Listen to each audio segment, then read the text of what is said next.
una ISO específica para los riesgos y es la ISO 3000, que nos orienta con lineamientos para administrar y gestionar los riesgos a los que la organización se enfrenta. ¿Ven que esa es la organización? Y entonces, lo que implica es que tenemos que sentarnos primero hay que identificarlos, pero ahorita lo vamos a ver. Dice, la gestión de riesgos implica dirigir y controlar la organización ante los riesgos. Y es que en el tema de los riesgos nosotros tenemos que tener conciencia de que los riesgos no son controlables, por eso son riesgos, porque hay una incertidumbre. Hay una incertidumbre de un suceso. Y por lo tanto, cuando usted tiene esa incertidumbre, no puede controlarlo. Vamos a ver, si usted juega lotería, la incertidumbre está en el número que va a salir. A pesar de todas las cábalas que usted haga, que van desde ver un número en una mariposa, ¿verdad?, o soñarse con un número, o sumar las edades de sus hijos, dividirlos entre 3 y tienen 3 hijos, o comprar el número del hijo mayor, o comprar la fecha de nacimiento, etcétera, tantas cábalas que hay. Lo cierto es que esa decisión no está en sus manos, porque el tema de que un número salga es una probabilidad de ocurrencia, que muy bien aquí el profesor Heiner sabe muy bien porque es experto en estadística, y entonces es un tema de ocurrencia, ¿verdad? Es una probabilidad de que ocurra algo, y la probabilidad de que un número bajo salga, o sea alto o sea del medio, va a depender muchas veces del azar, ¿verdad? Imagínense que podría depender del peso de las bolitas, que ya de por sí las pesan, por eso las pesa, porque todas deben pesar lo mismo, porque si hay una bolita con un número que pese más o que pese menos, la probabilidad de que salga podría hacer que salga. Entonces, para que podamos tener una incertidumbre mayor, en ese caso, el número que vaya a salir, que no esté controlado, pues tenemos que tener condiciones parejas con las bolitas en sus pesos, por ejemplo. Pero podría ocurrir, pero vea qué interesante, podría ocurrir que el que le da vuelta a la tómbola o a esa esfera no aplique la misma fuerza y por lo tanto eso tenga una incidencia sobre la bolita que vaya a salir, ¿verdad? Entonces, cuando empieza el sorteo, le da con mucha energía vuelta a la tómbola, igual, a la esfera, pero al final puede ser que le dé con menos fuerza. Podría ser que eso tenga incidencia, habría que estudiarlo. Pero entonces, vea que estoy especulando, porque al final, con la incertidumbre, lo que nos queda es especular. En este sentido, nosotros en un sistema de gestión de calidad no podemos especular. Tampoco podemos ser adivinos con respecto a lo que va a ocurrir. Sin embargo, podríamos tener algunas tendencias que deberíamos analizar. Por eso cuando el sistema de gestión de calidad dice que usted debe basarse en la información fidedigna, en información para tomar decisiones, pues aquí sacamos a colación ese tema. Y es que para trabajar o gestionar riesgos tenemos que tener información imparcial y fidedigna, por lo tanto. Entonces tenemos que tener un buen sistema y esto se integra. Ahora, vea que lo que dice la norma es que vamos a dirigirnos y controlar la organización. Es decir, esto quiere decir que la organización debe moverse de una forma ágil ante los temas de riesgos. Es decir, usted podría identificar cuáles riesgos existen que son típicos que podrían afectarle, por ejemplo, el clima, y usted podría decir, bueno, ¿qué tan ágil me muevo como organización para atender esos problemas o ante un evento en el cual no sé cuándo va a ser, a qué hora va a ser y cómo va a ser? Entonces, ¿qué tan ágil es mi organización en sus procesos para controlarse y evitar y blindarse o protegerse contra los riesgos? De eso es lo que se trata, porque al final la situación debe golpearle golpearme lo menos posible para tener los menos daños posibles para que la organización pueda continuar, o que la incidencia sobre los procesos a mis clientes finales no le afecten, por ejemplo, o le afecten lo mínimo. Cuando hackearon la administración tributaria, el tema fue muy delicado, porque la administración tributaria, para lo que sean los procesos de declaraciones, todo dependía del ATV y sigue dependiendo del ATV. Entonces, atacar el ATV es una buena estrategia para el que está afuera como hacker, pero es un punto de riesgo muy alto para la organización en el tema de la administración tributaria, porque el ATV, depende del ATV para las declaraciones de los contribuyentes. Cuando se dio el ataque, bueno, eso fue un tema. Al final hubo un plan B, que era hacer la declaración como siempre.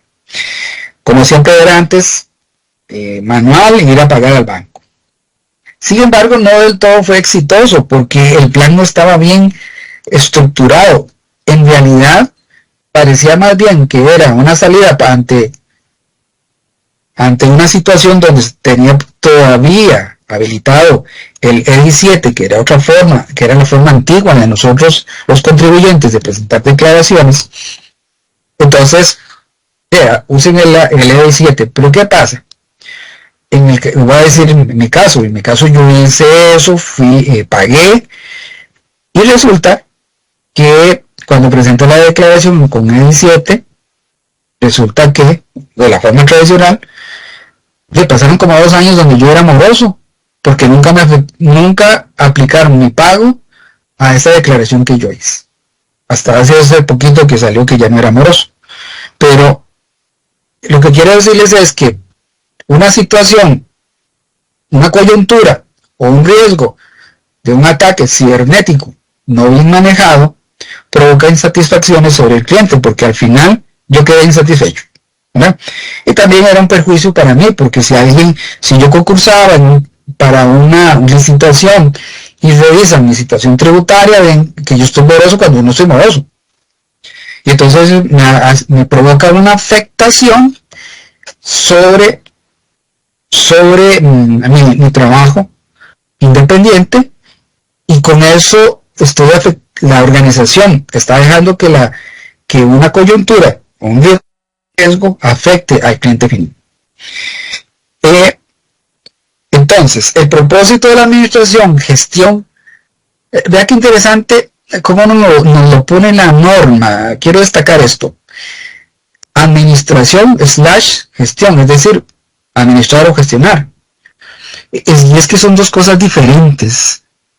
Digamos, la administración, que por muchos años hemos hablado de administrar, que es la función de planificar, controlar, ejecutar y monitorear, ¿verdad? De la administración siempre ha sido así, y lo que implica es hacer todo un proceso para coordinar los procesos en la empresa. Pero el tema de la gestión, que es una definición muy moderna, nos remite a cómo la organización maneja los recursos para el logro de los objetivos, que es bastante diferente. No nos olvidamos de la función de planificar, de la función de controlar, de la función de monitorear y de ejecutar. No nos olvidamos de eso, obviamente. Pero si le agregamos el componente de la gestión, estamos hablando de una administración eficiente de los recursos con que cuenta la empresa o la entidad, ya sea pública o privada. Entonces, estamos hablando de que el riesgo lo podemos gestionar, es decir, podemos administrar recursos para que ese riesgo tenga la menor incidencia sobre los objetivos de calidad. Y dice, el propósito de la administración, gestión de riesgos, es la creación y la protección del valor. Es interesante, es muy impactante pensar en que la norma me habla del valor, porque me estoy enfocando en el cliente, porque el cliente recibe valor. Este tema del valor es fundamental en calidad, según mi criterio.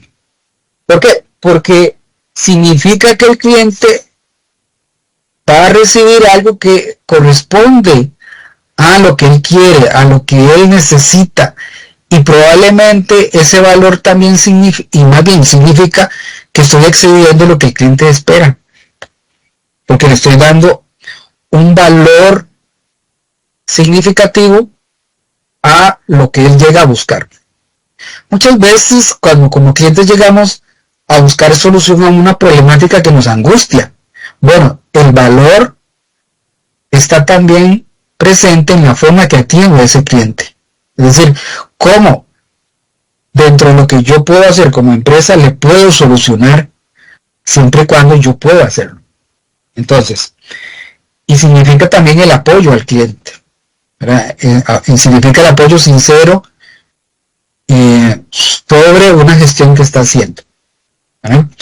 No significa presionarlo, no significa una mala cara, ¿verdad? Simplemente, o una atención con desgano. Significa realmente por un momento ser empático con el cliente. Pero eso no significa que el cliente quiere algo que es imposible, que yo se lo dé.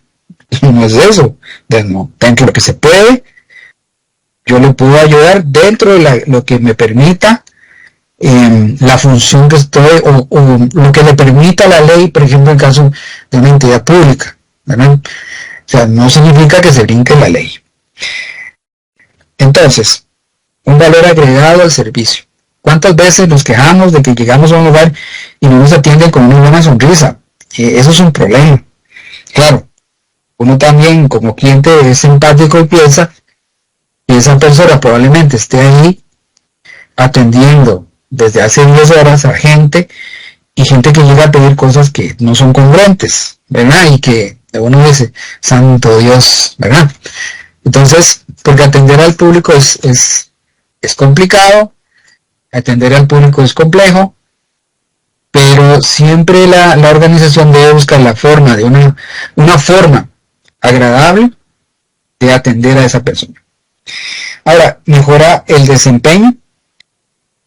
Claro, porque si yo tengo una administración gestión de riesgos, yo no salgo a tapar una emergencia en carreras y dejo tirado otra cosa, no, porque ya hay un proceso, hay algo que activa un proceso diferente de emergencia ante un riesgo que se está gestando o que se materializó, ¿verdad? Porque el riesgo es algo latente, coyuntural, pero que atenta cuando se materializa, es decir, se convierte en una realidad, atenta contra la función.